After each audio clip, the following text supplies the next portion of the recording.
Sanibonani babukele emakhaya, siyanamukela kusifundo sethu seshumi. Okhulumayo uEric Ncube, angihambi ngedwa, ngihamba noSabelo Nyathi. Ngaphambi kokuba siqale sizothi sivala amehlo masicela umzalwane uNyathi esivulela ngomthandazo. Masithandazeni. Baba sezulwini, sithanda ukubonga ithuba lelo sinikeza lona ukuthi sibe yilabo abazofunda elizwini lakho. Ngathi konke lokho esothi sifunde kungasiza ukuthi sakhe izimilo zethu zibe yilezo ezifanele ikhaya lasezulwini. Konke lokho sikhuleka igama likaJesu hlelo zibe phakade. Amen. Amen. Siyabonga Baba Nyathi. Sizongena ke kusifundo sethu. Itopic yethu yanamhlanje ithi umfundi othandekayo. Sikhuluma ngamuphi umfundi ke namhlanje Baba Nyathi? Uphi lo mfundi okuthiwa uyathandeka? Ngokuzwisisa kwethu sifunda ngomfundi uJohane. Siyabonga. Sizofunda ke kabanzi namhlanje ngalomfundi owayethandeka kangaka kuKristu. Ivesi lethu lekhanda litholakala kuJohane 1 uverse 1 John 1 verse 2. Ifundeka ngalendlela. Lokho kuphila kwabonakaliswa, sakubona, siyakuqinisa, sinishumayeza lokho kuphila okuphakade. Okwakukhona kuyise kwabonakaliswa kithina. Ivesi leli liyasitshela ukuthi uJohane wambona ngamehlo uKristu, waphila naye, wayibona impilo yakhe. So lokho akubhalayo nalokho asishumayeza khona yilokho akubonayo. Amazwi okuvula lapha atholakala kuDesire of Ages page 250 athi ngaphezulu kwabo bonke abangane bakhe uJohane umfundi othandekayo wazithoba emandleni empilo kaKristu amangalisayo. Kukhona esingakuphawula lapha Baba Nyathi ngevesi lethu nangomoya wesiphrofeti. Umoya wesiphrofeti lapho mawukhuluma ngokuzithoba kukaJohane ngaphansi kwamandla empilo kaKristu, usondeza ekutheni sibone ukuthi impilo yakhe uJohane yayinjani ngaphambi kokuthi ahlangane nalawa amandla. Ngathi lokho ikwesothi sikubheka abanzi masingena ezifundweni zethu. Okunye engikutholile lana ukuthi bonke abafundi bakaKristu babe nalo ithuba lokuthi bazinikele kuKristu. Babe nalo ithuba lokuthi babe naso isimilo esifana nesikaJohane. Ngisho noJudas Iscariot naye wayenalo ithuba elifanayo nelikabani? NelikaJohane. Kodwa zange walisebenzisa lona. Sizodlula ke siye ku number 1, isimilo sikaJohane. Umbuzo wokuqala uthi yibuphi ubunzima obukhulu besimilo esasisobala sikaJohane? Sasinjani isimilo sakhe? Lapha sithola ukuthi uJohane wayesenza izinto ngokusheshsha. Ethi lapha bebebizwa ukuthi ngama-sons of thunder. Ngalendlela ababeshesha ngakhona ukuthi bakwade nokuthi bafuna uku-acta ukwenza lokho ababefuna ukwenza ngaleso sikhathi abakwenza ngakhona.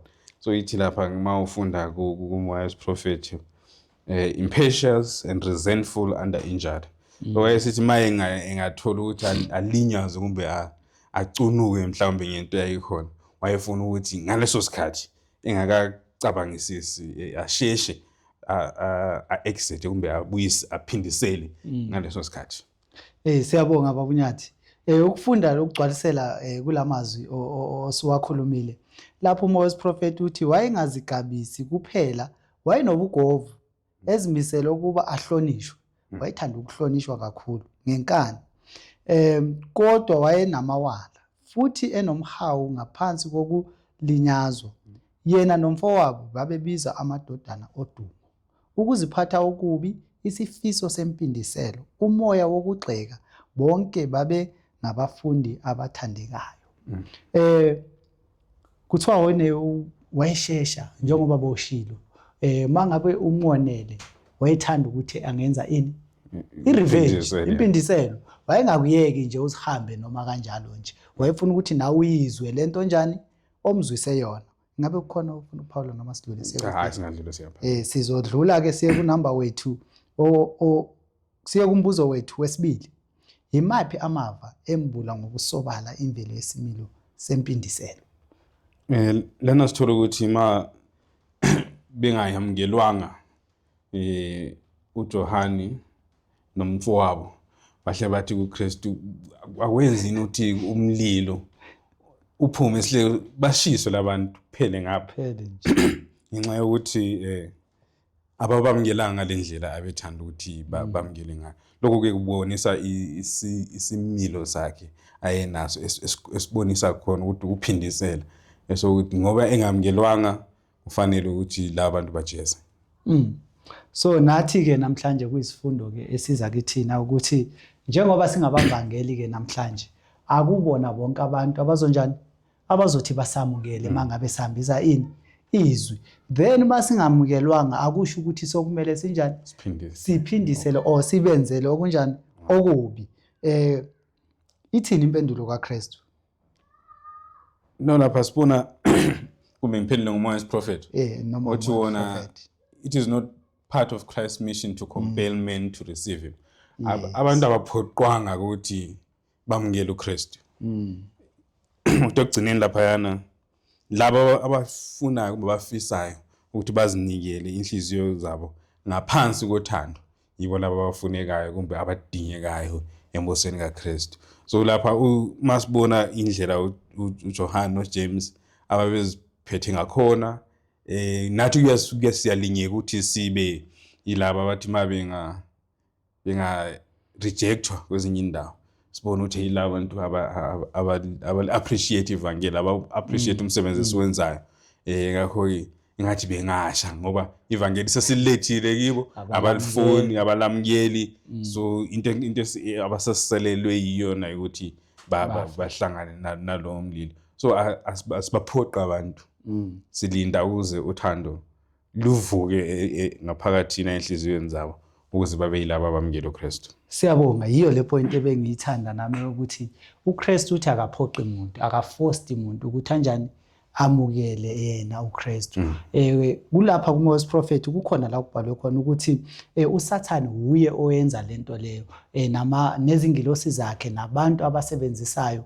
Kuthiwa ngezinye izikhathi uSathane uyagulisa abantu ukwenzela ukuthi bamamukele bese yabaphilisa futhi.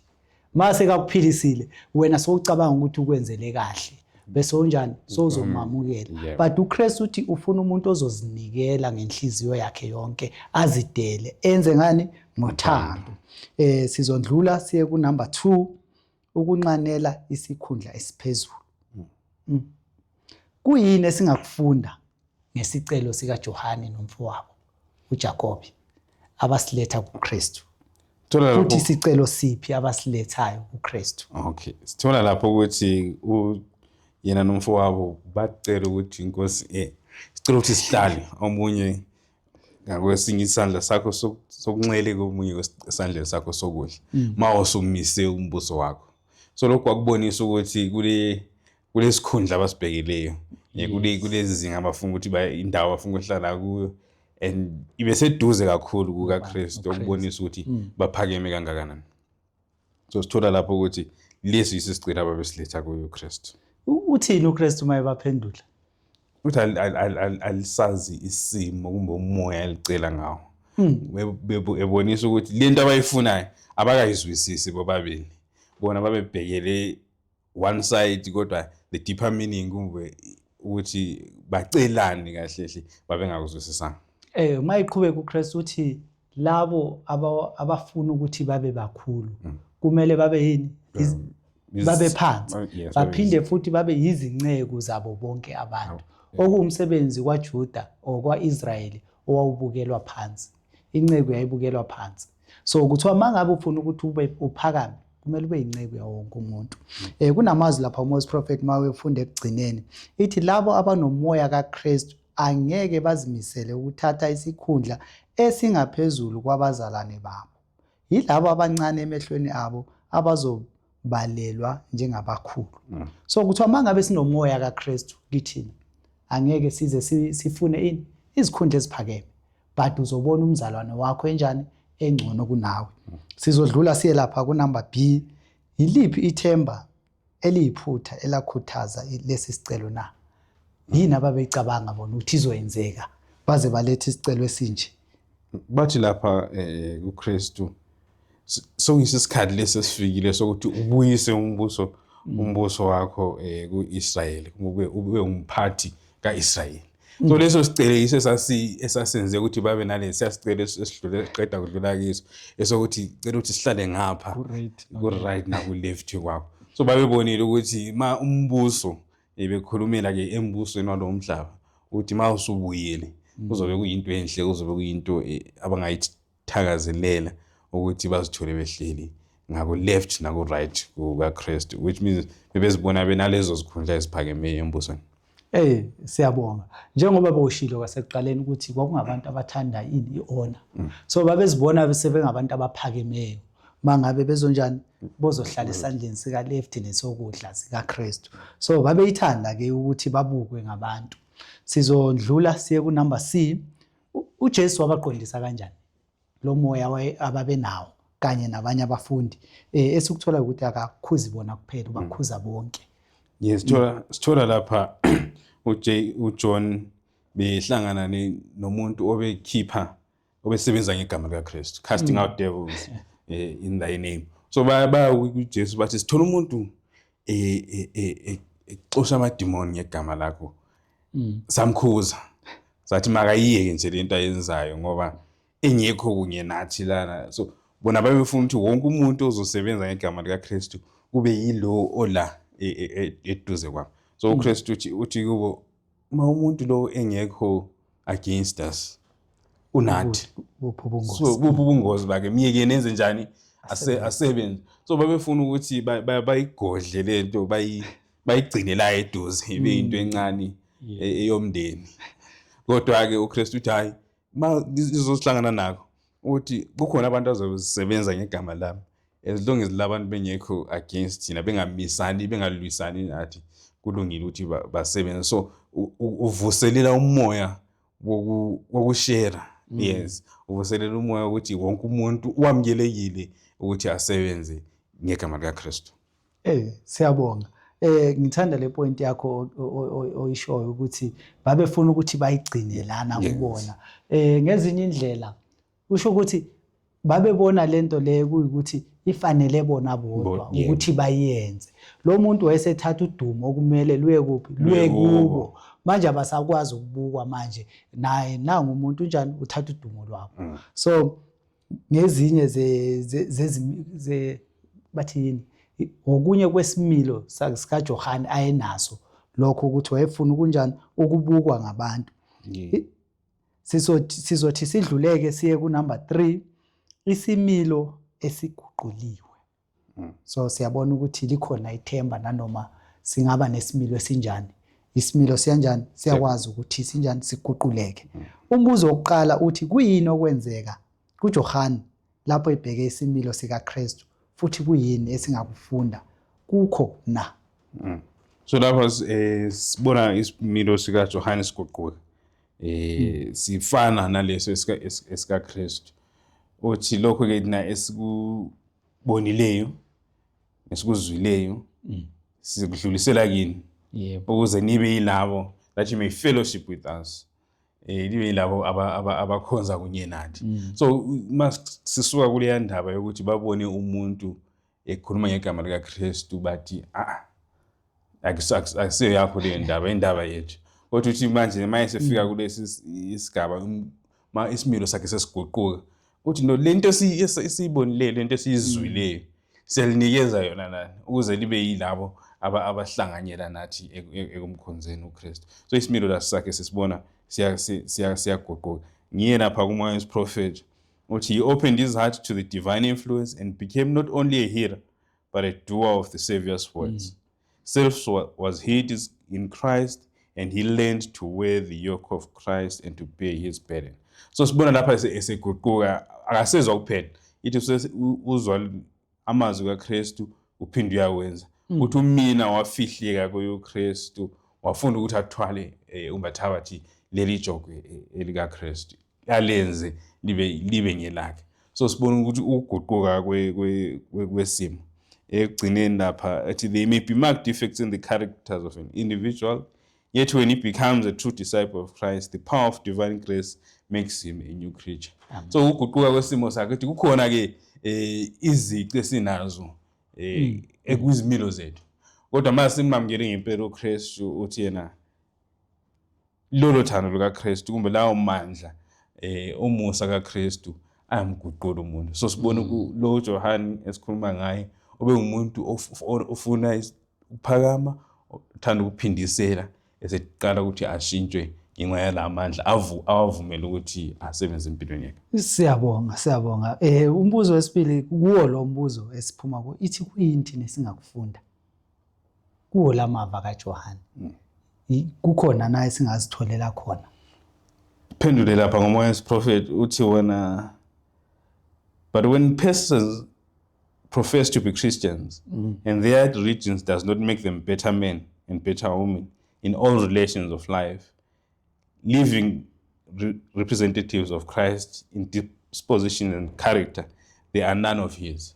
So singazifundela ukuthi ma ubheka impilo yakho uyibona ukuthi lokho engahlangana noKristu angishintshanga, lokho enginjalo ngisafana nasekuqaleni, then we are not of Christ, kuba siko bakaKristu. Ngoba uyasho ukuthi lapha yonke into in every aspect of life, into yonke esiyenza empilweni zethu kuzobe kufanele ukuthi kubonakale inguquko ekuba khona ukuthi hayi yazi lo muntu besimaze nje lokho waqala ukuthi uKristu hayi ushintshile. So akufuni ukuthi uzutshele abantu nawe uyazibonela uyazazi ukuthi uphila kanjani kumbe uphila kanjani, then mawuqhathanisa ukuthi bengilanda lokho engila usho ukuthi asikamamukeli ngempela uKristu. Amen, siyabonga. Okunye engike ngakuthola lapha ngoJohane ukuthi akazange abheke abanye abafundi ukuthi baziphatha kanjani, banesimilo esinjani, wabheka straight uKristu. Azange aqhathanise isimilo sakhe nomunye umzalwane. Uyabona mangabe sikhonza uKristu, akumelanga ngibheke wena ukuthi esakho isimilo sinjani.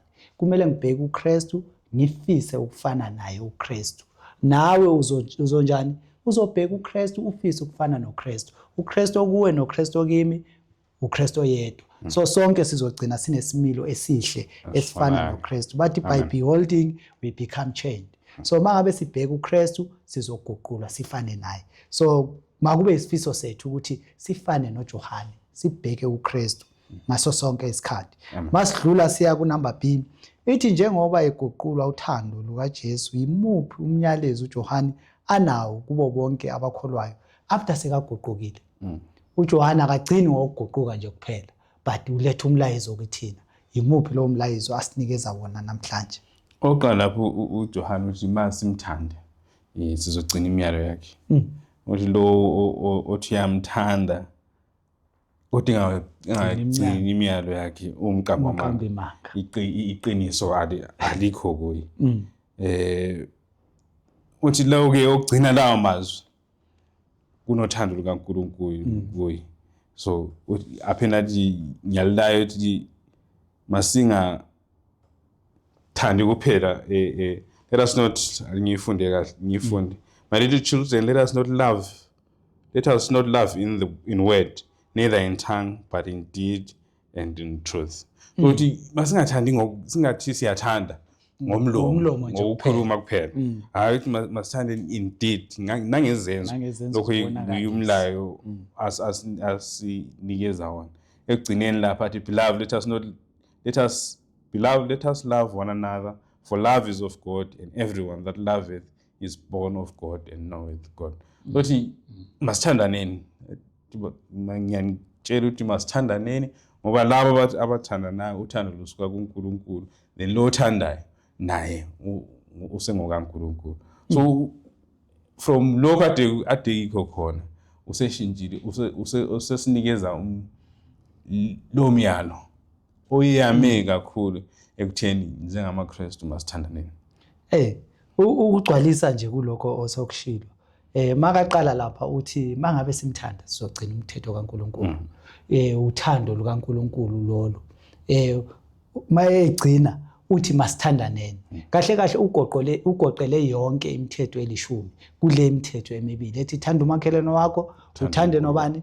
Uthanda uNkulunkulu. So mangabe umthanda uNkulunkulu uzoyenza intando kaNkulunkulu, uzoyenza lokho okuzoletha udumo lukaNkulunkulu.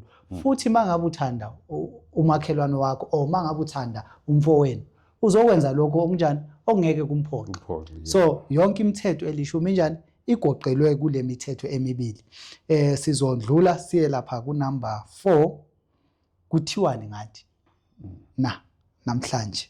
Umbuzo wokuqala nje uthi njengodaba lukaJohane yibuphi ububi obuyingozi obabukhona ebandleni laseKorinte futhi ngokufanayo obulawula kalula namuhla na? Yibuphi lobo bungozi obabukhona namhlanje kuthiwa bukhona lobo bungozi? Uthi lapha ku verse 3 ka 1 Corinthians, for ye are yet carnal, for whereas there is among you envying and strife and divisions, are ye not carnal and walk as men? So ubeka ubungozi obukhona ekubangisaneni izinto. Kumbe kuba nomhawu, kuba nomona, uthi nama divisions okwehlukana ngaphakathi kwamaKristu. Uthi namhlanje lo moya usesekhona. Leyi kuyingozi enkulu asibonisa yona. uPhilippians uthi ayikho le verse ithi mayibe kithi leyo ngqondo ayikuphi? UKristu. AyikuKristu. uKristu wayenguNkulunkulu mara azange akubone njengento yokuphangwa. Wazehlisa waba yini? Waba yiservant. Weze wazosifela kuthiwa waze wafa yini?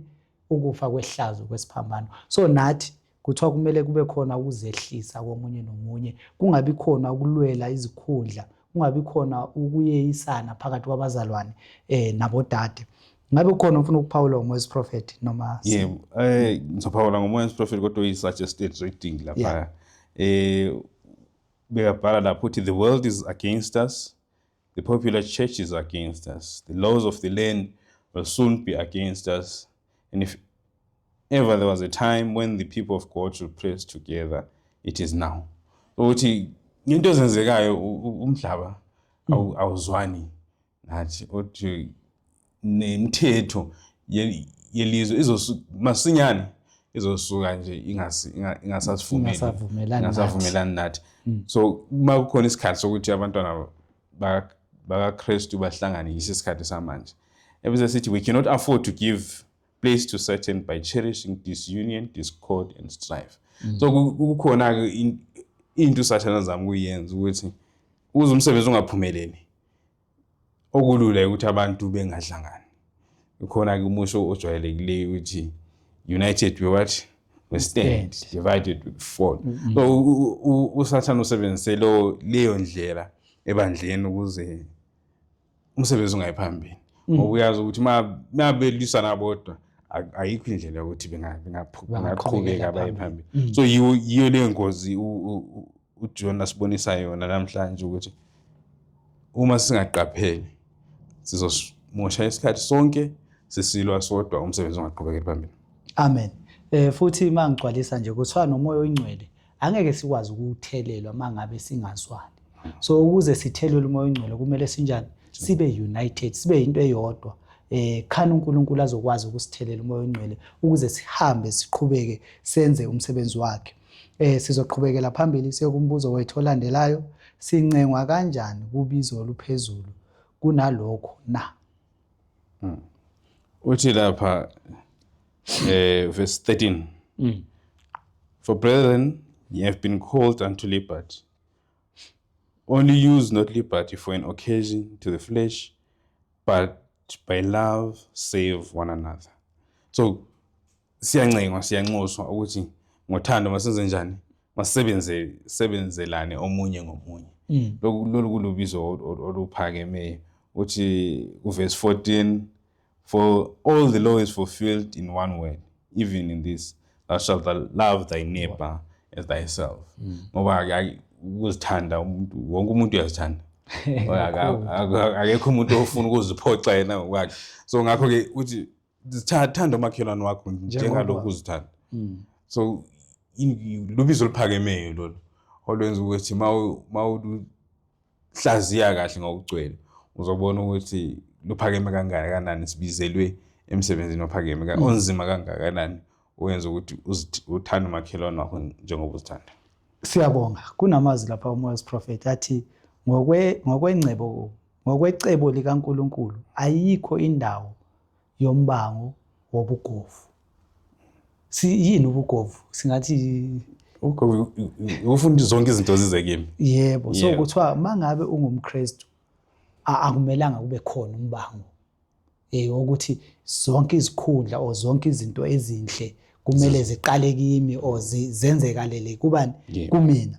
Ithi amaKristu kufanele akubheke njengomsebenzi wenkolo ukuncindezela umoya wenzondo noma ukufanisa. So kusho ukuthi njengathi ngoba lezi izifundo zibhalelwe thina sinomoya wenzondo asithandani alukho uthando lobuzalwane nokufanisa ukuthi mina ngingcono kunomzalwane onyathi. So kuthiwa lowo moya loyo kumele sinjani siwuncindezele phansi njengoJohane nawenza wayenawo naye but wawuncindezela lowo moya loyo wagcina sekanjani sekulo Johane simaziyo namhlanje. Ingabe kukhona okunye ufuna ukugcwalisa uMoses Prophet? Sibona lapho ekugcineni ukuthi uma singamaKristu ngempela sizothi sisebenzele ukuphumelela. Ithi they will labor for the purity and the prosperity of the church and be ready to sacrifice their own interests and desires rather than to cause dissension among their brethren. So ama-interest wethu into esizifunayo thina into ezibenefitha thina eziletha konke okuhle kithi sizothi sikwazi ukuthi kwesinye isikhathi siziyeke kumbe sizinikezele ukuthi zibenefit abanye abantu. Lo kuyabe kungumsebenzi omkhulu esibizelwe ukuthi senze sure ukuthi ibandla liyaphumelela nabanye bayathola kumbe banenzuzo abayitholayo ngento okumele zibe zingezethu. Siyabonga. Ukugcwalisa kulamazwi uqedwe wakhuluma ngizofunda nje kancane lapha before siqhubeke. Ithi lobubi kunjengempande ejulile ngesimo semvelo ewileyo uma ingasuswa izokwemboza konke okuhle nesimo esizothile esiletha phambili inzondo nombango njengezithelo ezinkulu.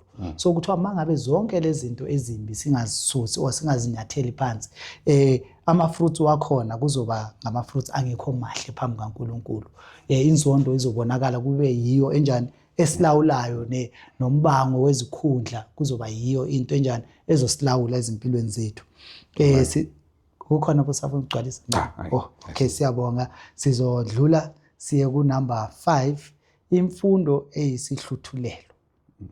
Umbuzo wokuqala, umbuzo A uthi imfundo yethu ingasisiza kanjani noma isivimbele ekulingweni ngokuzitika ngomoya wokuphikisana na? Sifunda lapho ukuthi into yokuqala ukuthi singazikhomperi kuma singaziqathanisi nabanye. Uthi asizibaleli lapho ngoba uthi labo abazikhompera nabanye are not wise. Uthi abahlakaniphanga kodwa sikokuhlakanipha ukuthi sizikhompere nabanye omunye nomunye. Uthi lapha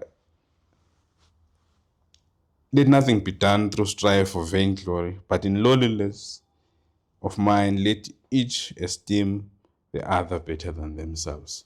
Uthi mawuzibhekile kubalekile ukuthi siphakamise omunye than ukuthi sibe yilabo abaziphakamisayo. Ekugcineni lapha kukhona ikophi le verse kumbe sengiyifaka endaweni uKolosi ethi ngoba silumana sizogcina siqedene. Uthi ngenxa yokumbango lo esinawo we will consume ourselves size siqedane nasodwa. So lapha uyasixwayisa ukuthi imfundiso yethu mayibe yileyo ethi masifunde ukuthi singaziqathanisi nabanye, masifunde ukuthi siphakamise abanye sibabone bengcono kunathi. Lokho kuzosisiza ekutheni sivale leso silingo esokwenza ukuthi sibe in competition kumbe sibonane as rivals. But lapha ukungeza nje lapha uMoses Prophet uthi kuzoba nzima ukuthi sizi avoid zonke lezi zinto ozikhulumayo mangabe sesaqhubeka sihambisa abantwana bethu kuphi ezikolweni ezipublic ngoba yinto abayifunda every day leyo. So kuthiwa all through the world there are so great neglect of proper home training that the children found at the public school for the most part were profligate and steeped in vice. So kuthiwa ezinkozweni zethu kuyashota ke i-home training imfundiso yasekhaya iyashoda. Abantwana bethu siyabathatha sibalahlele ezikolweni ukuthi bofunda imfundo yezweni. So kukhona ongakugcwalisa ngala uMoses Prophet noma singavala. Ithi lapha, all this was to be discouraged in our schools. It will be impossible to avoid these things, yet send them. Yet send them to public school. So kubhekele ukuthi sibe yilabo esisifundisela ingane zethu. So kubonakala isidingo esikhulu esikhona. Esokuthi into lezi ngoba ma uzibheka uziqathane uzibheka kahle ufundisa ukuthi kumele uzethembe. Uthi mina I can do this. Kuyinto enhle ukwazi ukuthi unekhono elithile onalo. Kodwa lelo khono ma usulibheka uzolithatha usuliqathanisa nelami usuyasho ukuthi hayi mina elami ikhono lingcono kuleli kamzalwane lapha uEric. So kusifundisa ukuthi masifundiseni ngoba singathi singenazo izikole, masifundiseni emakhaya ukuthi amakhono ethu mahle kodwa asiwasebenzisi ngendlela efanele. Siyabonga. Ngithanda lo mugqa wokugcina lapha second last paragraph it but we are called upon to follow the example of Abraham.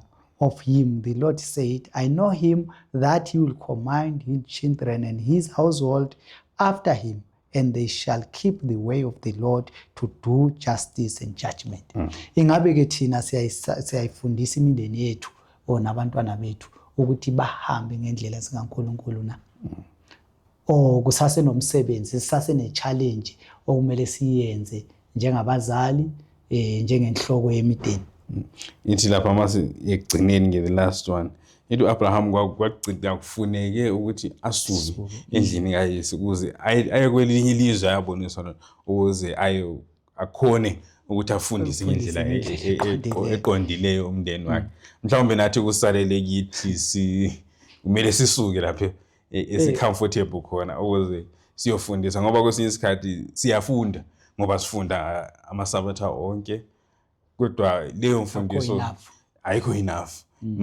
Mayisivalwe ile ndawo esihlala kuzo kumbe ile ngale enye imfundiso esiyitholayo yona phakathi kweviki. So kubalekile ke kushiyela inselela kubazali ukuthi ngabe lapho esihlala khona nomndeni wakho kuyavuma yini ukuthi le mfundiso oyitholayo ibe yileyo enough ukuthi yakhe isimilo sakho. Siyabonga ke mangabe sesivala kungabe kukhona nje ngamafishane usifinqele nje isifundo sethu sonke nje ongakusho. Ukufinqa lesifundo ngasho ukuthi umfundi lo othandiweyo onguJohane simbona efika ezandleni zikaKristu enesimilo esingafanelanga umKristu.